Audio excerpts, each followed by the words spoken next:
Welcome back after the break. और अब कुछ बात कर लेते हैं कि मुल्क की सियासत में इस वक्त क्या कुछ चल रहा है। और सियासत के मैदान में ना अक्सर ऐसे लम्हात आ जाते हैं जब बड़े बड़े लीडर्स को मुश्किल फैसले भी करने पड़ जाते हैं।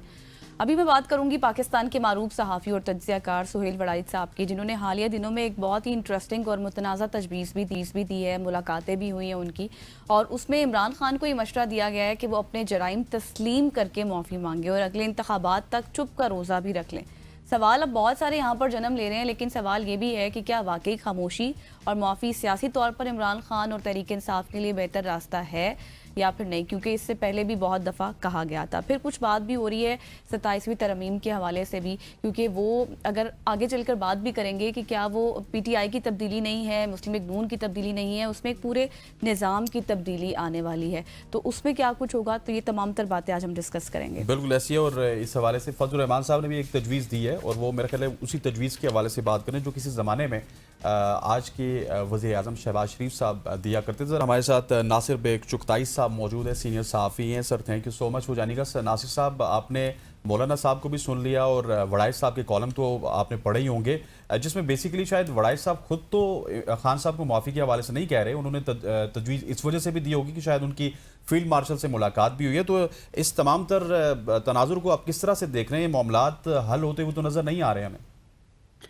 देखिए, मेरा ख्याल है कि मौलाना साहब ने जो कुछ कहा है, फजलुर रहमान साहब ने, वो पीपल्स पार्टी और मुस्लिम लीग नून इमरान खान के ज़माने से कहती आ रही है। और PDM-1 ने भी यही स्लोगन दिया था कि आए हम चार्टर ऑफ इकनॉमी करें, चार्टर ऑफ डेमोक्रेसी को पार्ट 2 पे ले जाएं। ये सब बातें, लेकिन ये बातें सब ख्याल और ख्वाब की हैं।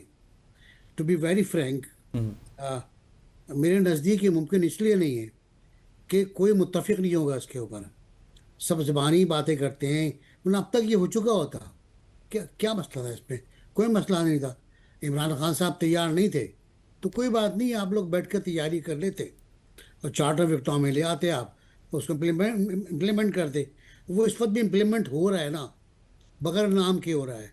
कोई ना कोई तो इम्प्लीमेंट कर रहा है उसको, पाकिस्तानी मीशत के लिए, इक़्तिसादियात के लिए, पाकिस्तानी सिस्टम के लिए एक निज़ाम चल रहा है, उस पर काम हो रहा है। वज़ीर ख़जाना भी हैं, वज़ीर मनसूबाबंदी भी है।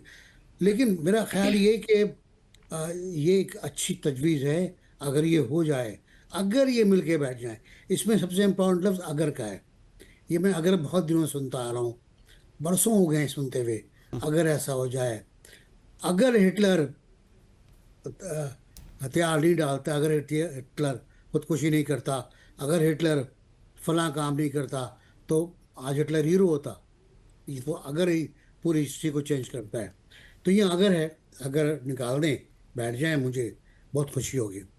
जहाँ तक ताल्लुक़ है मशवरों का, खान साहब को, मेरा ख्याल है सहाफ़ियों का मुकाम नहीं है कि वो मशवरे दें। ये मुशरों का काम है। और अब लगता ही है कि जो भी दोस्त हमारे पुराने दोस्त हैं, बहुत अच्छे दोस्त हैं, पढ़े लिखे दोस्त हैं, और मैं समझता हूँ आपने जिस कॉलम का जिक्र किया है, वो वाहिद कॉलम निगार हैं जो कॉलम के फॉर्मेट में लिखते हैं। बाकी सब मजमून लिखते हैं, बाकी सब मजमून लिखते हैं। तो अब ये उनका मुकाम कि वो आकर मशवरे दें और खुला ख़त लिख दें इमरान खान साहब को, मेरा ख्याल है सही नहीं है। ये मुजीबुर रहमान शामी साहब ने भी एक काम किया था जनरल ज़िया के दौर में। कल मैंने उसका क्लिप लगाया हुआ है कि हम ज़िया के पास गए, हमने कहा इंतखाबात मुलतवी कर दो वरना भुट्टो जीत जाएगा। ये काम सहाफ़ियों के नहीं होते, ये काम मुशीरों के होते हैं, ये काम पार्टी वर्कर्स के होते हैं, ये काम थिंक टैंक के होते हैं। तो हम लोग तो जर्नलिस्ट हैं, तजियाकार बहुत से हो जाते हैं। तजियाकार बनने के लिए बहुत कुछ करना पड़ता है, अभी तक वो मैं नहीं कर पाया हूँ। और अगर बन गए लोग तो बहुत अच्छी बात है, लेकिन तजिया करने के लिए बहुत से आपको अवामिल चाहिए होते हैं। 4-5 तरफ का मुकम्मल एक नक्शा चाहिए होता है। ये मैं इस बात पर आज भी कायम हूँ, कल लिखा भी है मैंने कि मेरा काम मशवरे देना नहीं है, मेरा काम खबर देना है और मेरा काम खबर पे कॉलम लिखना है। बिल्कुल नासिर साहब, आपने ये बात बहुत दुरुस्त फरमाई कि अब इस चीज़ में इफ़ एंड बट्स तो बहुत हैं, और मैंने अपने इब्तिदा में भी ये बात की थी कि हम काफ़ी अरसे से ये चीज़ सुनते आ रहे हैं। क्योंकि आप इस तमाम तर मामलात पर गहरी नज़र रखते हैं, आप खुद भी लिखते हैं। मैं आपसे अगला सवाल भी यही करने वाली थी कि क्या उनको ये तजवीज़ देनी भी चाहिए थी या फिर नहीं, लेकिन इसका आपने जवाब दे दिया। मुझे ये बताइएगा कि पार्लियामेंट में अब कुछ हैं ऐसे मेम्बर्स PTI के, वो भी ये चाहते हैं कि मुज़ाकरात हो जाएँ और माफ़ी मांग लेनी चाहिए। तो क्या अब अगर ऐसा हो जाता है, फिर एक दफ़ा फिर से अगर का वर्ड आ गया, अगर ऐसा हो जाता है तो फिर इससे इमरान खान साहब बहुत बड़े लीडर मजीद नहीं बन जाएंगे या उनकी मकबूलियत में कमी आएगी? क्या लगता है आपको? देखिए, खान साहब के अपने फैसले होते हैं। खान साहब किसी का फैसला कबूल नहीं करते, वो अपने खुद लेते हैं फैसले। किसी को सेनेटर बनाना है, किसको नहीं बनाना, ये तक वहाँ से आता है। बिल्कुल। पार्लिमानी पार्टी एक उसमें मअतल है बिल्कुल। मतलब पार्टी नहीं है, पार्टी इस वक्त नहीं है, कहीं पे नहीं है। कल आपने देखा होगा बैरिस्टर गौहर पानी में जा रहे हैं और 4 आदमी पकड़ रहे हो दोनों तरफ से। वो एक अजीब लगा है, वो गलत आ गई। तो वो उनको नहीं करना चाहिए था ये। अब जहाँ ताल्लुक है कि इसका जवाब मेरे पास बहुत आसान सा है कि मखदूम शाह महमूद कुरैशी हम्म। और लाहौर के कैदियों ने, लाहौर के कैदियों से आप मुराद ले रही यास्मिन राशिद हैं, तमाम सेनेटर्स हैं, MNAs हैं जिन्हें सज़ा हुई है। उन्होंने सज़ा से पहले एक खत लिखा था, 2 खत लिखे थे खान साहब को भी और दूसरे लोगों को भी, कि बैठ के मुज़ाकरात करें। और मेरा ख्याल है वाहिद पॉलिटिकल अंदाज यही है, वाहिद पॉलिटिकल रंग यही है। देखिए, भुट्टो साहब ने मुज़ाकरात किए PNA से, नतीजा खेज साबित हुए। ये अलग बात कि उसके 2 घंटे बाद का तख्ता उलट दिया गया, ये अलग बात है। इसी तरह और भी दौर आए, नवाज शरीफ का दौर भी आया। और बल्कि मैं बहुत पुराना ज़माना भी याद कर लूँ अगर, कायद आज़म का जो पढ़ते हैं किताबों में हम, वो है एक कादियानी तहरीक थी, वो है। सब में मुज़ाकरात हुए, सब में बातचीत हुई। IGI की तारीख थी, वो अल्टीमेटली फिजल आउट हो गई मुज़ाकरात के बावजूद। लेकिन मुज़ाकरात हर जगह हुए। पाकिस्तान में 1 यूनिट था, इसको तोड़ने के लिए ऑल पार्टीज कॉन्फ्रेंस हुई, मुज़ाकरात हुए, बातचीत हुई, बातचीत पर तय हुआ, बातचीत में 1 मैन 1 वोट तय हुआ। तो जब तक आप बातचीत नहीं करेंगे बात आगे नहीं बढ़ेगी। बिल्कुल। फैज साहब ने इस पर बहुत अच्छी बात नज़म कही थी कि मेरे महबूब, मेरे दुश्मन, मेरे कातिल मेरे साथ रहो, आओ बात करें। तो आओ बात करने बहुत ज़रूरी है। और ये जो ख़त था PTI के लीडरों का, ये मेरा ख्याल है तारीख में लिखा जाएगा कि उन्होंने एक वक्त में आके सच बोला, हकीकत बयान की और दुरुस्त मशवरा दिया अपने लीडर को। अब वो मंजूर हुआ नहीं हुआ, ज़ाहिर है, मुझे आपको भी पता है, मुझे भी बिल्कुल। पता है कि उसका असर क्या हुआ। नासिर साहब, मुझे ये भी बताइएगा कि अब अगर देखा जाए तो इस्टेब्लिशमेंट की जानिब से भी एक पैगाम ही आया जो कि सोहेल वड़ाय साहब ने अपने कॉलम में लिखा। अब दोनों तरफ एक हठधर्मी तो है। अल्टीमेटली इस्टेब्लिशमेंट तो थोड़ा सा पावरफुल कॉरिडोर है, वो इतना शायद किसी की बात नहीं सुनेंगे, लेकिन क्या आप समझते हैं कि हठधर्मी खान साहब की उनको भी थोड़ा सा नरमी दिखानी पड़ेगी और मुज़ाकरात की टेबल पे अगर कोई पहला कदम उठाना पड़ेगा तो खान साहब को खुद उठाना पड़ेगा? देखिए, मुज़ाकरात पे पहला कदम तो उठ चुका है। हुकूमत ने कई बार ऑफर किए, प्राइम मिनिस्टर बिलावल भुट्टो ये सब असद कैसर के पास गए हैं पार्लियामेंट में, वहाँ बिल्कुल। उन्हें हाथ मिलाया है उनके डेस्क पे जाकर, उनको ऑफर किया हो बैठ के बात करते हैं। बैठ के बात भी हुई। जब फिर असल में तारीख और करंट अफेयर्स दोनों मिले हुए हैं आपस में। जो सवाल है आपका, इसका जवाब ये है कि PTI से मुज़ाकरात हुए PDM 1 के, कि हम आम इंतखाबात कराते हैं, असम्बली तोड़ देते हैं। सब तैयार हो गए, अब PTI का पूरा डेलीगेशन तैयार हो गया। लेकिन शाह महमूद कह गए कि खान साहब देखते हैं क्या फैसला करते हैं। और खान साहब ने फैसला नहीं माना। अगर वो फैसला मान लेते तो 3 महीने बाद आम इंतखाबात हो जाते। अब कितने साल हो गए वो आपको पता ही है। तो बात यही है कि खान साहब का, जैसे मैंने कहा, 1 मैन 1 पार्टी 1 मैन शो है। वो अपने फैसले करते हैं। उनके कुछ मुशीर होंगे यकीनन, जो बहुत कम नज़र आते हैं, लेकिन मुशीर हैं उनके। अ, किसी को अगर आप, जैसे मैंने पहले भी कहा था, कोई खातून को टिकट देने का मसला हुआ, पार्टी मुखालिफ थी, हाँ साहब ने टिकट दिया उनको और बाकायदा जेल से हुक्म किया कि टिकट दिया जाए।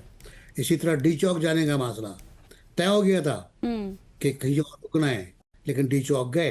तो ये एक उनका स्टाइल है बात करने का, काम करने का, और ये क्रिकेट से चला आ रहा है, उसकी बड़ी मिसाल है। तो वो शायद ये समझते हैं कि अगर उन्होंने माफ़ी मांग ली, अच्छा ये बड़ा लीगल पॉइंट भी है कि अगर उन्होंने माफ़ी मांग ली तो इसका मतलब है वो एतराफ़ जुर्म कर रहे हैं, और उस माफ़ी को अदालत में पेश किया जा सकता है कि मुलजिम इकबाली बयान दे चुका है। मुमकिन है उससे डर रहे हो कि मसला और ना हो जाए, तो ये है। लेकिन देखें, एक मामला हुआ है, 9 मई हुआ, 26 नवंबर भी हुआ, 9 मई भी हुआ, ये सारे वाकयात हुए। इसमें एक अदालत ने कुछ लोगों को सजा दी है, 10-10 साल, जायदाद की जब्ती, ये वो फला फला, ये एक वाक़या हो चुका है। अभी निचली कोर्ट से इसको हाई कोर्ट जाना है, हाई कोर्ट से इसको सुप्रीम कोर्ट जाना है। उसमें ये माफ़ीनामा बहुत इम्पोर्टेंट हो जाएगा। अगर माफ़ीनामा आता है कि जी तो माफ़ी तस्लीम कर चुका है कि मैंने किया है ये, तो शायद इसलिए वो नहीं कर रहा हूँ। लेकिन माफ़िया ज़रूरी हैं, एक दूसरे को माफ़ करना ज़रूरी है, दरगुजर करना ज़रूरी होता है। अगर यही नहीं होता तो फिर हठधर्मी होती है। आपने इस्तेमाल किया लफ्ज़, बिल्कुल सही है। और ये हठधर्मी नुकसान पहुँचाती है पार्टी को भी। बिल्कुल। हमने देखा है पार्टियां तबाह होते हुए, बर्बाद होते हुए, हमने देखा। लेकिन एमक्यूएम कितनी बड़ी पार्टी थी कराची की, कहाँ चली गई वो हठधर्मी थी वो एक। तो वो बिल्कुल तो नासिर वो साहब, आपने दुरुस्त फरमाया। अब जिस तरह से आप बात कर रहे हैं ना, आपकी तमाम बातें बहुत रेलिवेंट हैं। हुकूमत भी एक मुस्तहकम पोजीशन में नज़र आती है, फिर पीटीआई वालों को जो एहतजाज कर रहे हैं वो उस तरह से नहीं है एहतजाज, उनके पास क्या ऑप्शंस रहते हैं, ये तमाम तर बातें। अब मैं चाहती हूँ थोड़ा सा आगे बढ़ें, चूँकि हमारे पास थोड़ी वक्त की कमी है, तो 27वीं तरमीम के हवाले से बात कर लेते हैं। जब 26 अमेंडमेंट आई थी तब भी लॉ मिनिस्टर हो गए इसहाक डार साहब हो गए, वो ये कहते थे कि हमें तो पता ही नहीं है, और जब सहाफ़ी उनसे सवाल करते थे तो वो कहते थे हमसे ज़्यादा आपको पता है। अब बाज़ गश्त है इसकी 27वीं तरमीम की भी, और कहा यही जा रहा है, वही बयानात सेम आ रहे हैं कि हमें तो कुछ इस हवाले से नहीं पता। और ये भी कहा जा रहा है कि वो पूरा एक निज़ाम की तब्दीली होगी, जिसमें कहा जा रहा है कि एक्सपर्ट जजेस आएंगे, फिर पार्लियामेंट की जो मुद्दत है वो भी सेनेट जैसी कर दी जाएगी, और भी बहुत ही तब्दीलियाँ आएंगी। क्या मौक़िफ़ है इस पर आपका, क्या समझते हैं आप? अच्छा, मेरे पास, आई एम सॉरी टू से, मेरे पास कोई डॉक्यूमेंट ऐसी है नहीं। मेरे पास ऐसा कोई कच्चा खत भी नहीं है ठीक है। इसमें लिखा हो कि 27वीं तरमीम आएगी। ठीक है, 26 के बाद 27 आता है, अगर हम गिनते गिनते हैं, 26, 27, फिर 28 भी होता है, फिर 29 भी आता है। तो बिल्कुल। 26 के बाद 27 तो आता है, लेकिन क्या 27वीं तरमीम आएगी, ये बहुत बड़ा सवाल है। और ये सवाल मेरे नज़दीक इसलिए गलत है कि कुछ नहीं है मौजूद इस वक्त। आप क्या क्या चेंज करना चाहते हैं? पार्लियामेंट निज़ाम चेंज करना चाहते हैं, वो आप नहीं कर सकते, क्योंकि parliament Nizam fundamental of constitution है। इसको चेंज करने के लिए आपको करना पड़ेगा रेफरेंडम, वहाँ बिल्कुल। जाना पड़ेगा, को करा लेंगे वो आप। लेकिन मेरा ख्याल है ऐसी कोई सोच नहीं है। मैंने जिन दोस्तों से बात की है, जिन बुजुर्गों से बात की है, उनका कहना ये भाई हमारे पास कुछ नहीं है। बिल्कुल ऐसे। नासिर साहब, got your point sir, thank you so much for your time. आपसे गपशप करके बहुत ही अच्छा लगा। ख़वातीन वज़ात हमारे साथ सीनियर सहाफ़ी सर बेग चुगताई मौजूद थे। यहाँ पे वक्त हो जाता है एक शॉर्ट सी कमर्शियल ब्रेक का। ब्रेक लेते हैं, वापस आते हैं, स्टे विद अस।